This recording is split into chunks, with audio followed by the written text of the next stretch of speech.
87ನೇಯ ಅಖಿಲ ಭಾರತ ಕನ್ನಡ ಸಾಹಿತ್ಯ ಸಮ್ಮೇಳನ ಮಂಡ್ಯದಲ್ಲಿ ನಡೀತಾ ಇದ್ದು, ಆ ಸಮ್ಮೇಳನದ ಅಂಗವಾಗಿ ತಾಯಿ ಭುವನೇಶ್ವರಿಯ ರಥಯಾತ್ರೆ ಭುವನೇಶ್ವರಿ ನೆಲೆಸಿರ್ತಕ್ಕಂಥ ಸಿದ್ದಾಪುರ ಶಿರಸಿ ಭುವನಗಿರಿಯಲ್ಲಿ ನಿಮ್ಮೆಲ್ಲರ ನೆಚ್ಚಿನ ನಾಡೋಜ್ ಮಹೇಶ್ ಜೋಶಿ ಸಾಹೇಬರ ನೇತೃತ್ವದಲ್ಲಿ ಭುವನೇಶ್ವರಿ ತಾಯಿಯ ಸ್ಥಾನದಲ್ಲಿ ಆ ರಥದ ಜ್ಯೋತಿ ಬೆಳಗಿಸಿ ಕುಮಟಾ ಮೂಲಕ ಕಾರವಾರಕ್ಕೆ ಬಂದು ಕಾರವಾರ ಮೂಲಕವಾಗಿ ನಮ್ಮ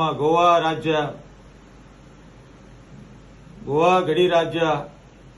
ಅಲ್ಲಿ ನಮ್ಮೆಲ್ಲರ ಕನ್ನಡಿಗರ ಒಂದು ನೇತೃತ್ವದಲ್ಲಿ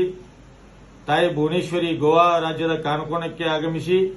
ಎಲ್ಲ ಗೋವಾ ಕನ್ನಡಿಗರಿಗೆ, ಎಲ್ಲ ಕನ್ನಡ ಸಾಹಿತ್ಯ ಪರಿಷತ್ತಿನ ಪದಾಧಿಕಾರಿಗಳಿಗೆ, ಎಲ್ಲ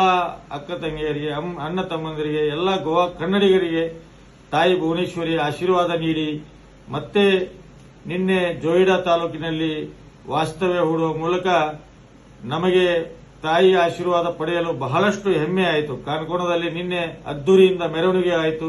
ಇದಕ್ಕೆಲ್ಲ ಸಹಕರಿಸಿದಂತ ಎಲ್ಲ ಗೋವಾ ಕನ್ನಡ ಮನಸ್ಸುಗಳಿಗೆ ನಾನು ತುಂಬ ಹೃದಯದ ಮತ್ತೊಮ್ಮೆ ಅಭಿನಂದನೆಗಳನ್ನು ಹೇಳುತ್ತೇನೆ.